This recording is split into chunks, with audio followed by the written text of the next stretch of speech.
I almost ruined my wife and the baby she was carrying with my own hands. All it took was 1 second. I ran into the kitchen, grabbed a knife, and went straight to the bedroom. There was only one thought in my head. She had betrayed me.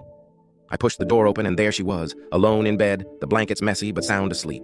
The next thing I felt was a brutal hit to the back of my head, like someone had struck me with a hammer.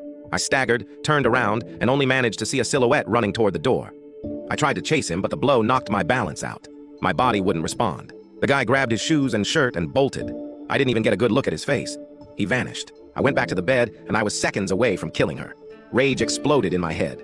I raised the knife high to stab her, but then I saw the mark on her neck, a deep scratch, clear as day. And something inside my chest just dropped. My hands went weak. The knife slipped from my fingers and hit the floor with a sharp thud. I started shouting her name, shaking her, but she wouldn't wake up. It was like her mind had been shut off. I picked her up and rushed her to the hospital without thinking. There, the doctor told me something that froze my blood. She had been knocked unconscious with a strong anesthetic. I stood there stunned. If that guy was the lover I imagined, then none of this made sense. Why would he leave her unconscious like that? When she finally woke up, she told me what happened.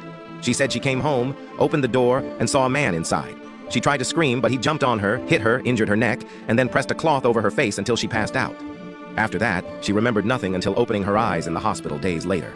That explanation hit hard, yet something still felt wrong. Nothing added up. I left the hospital that night unable to sleep.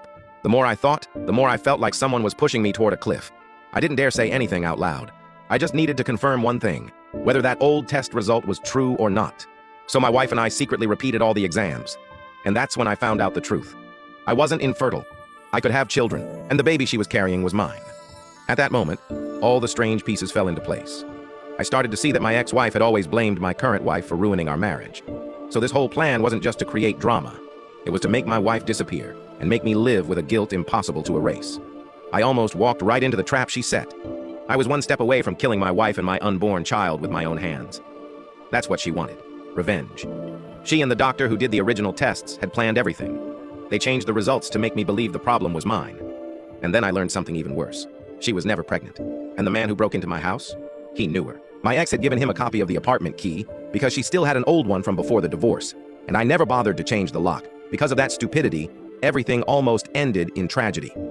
I went straight to the police and filed an official report accusing her of manipulating me into killing my wife and baby. And accusing the doctor as well. That man who attacked us was also arrested. In the end, they were all taken into custody. Thank God I didn't lose control.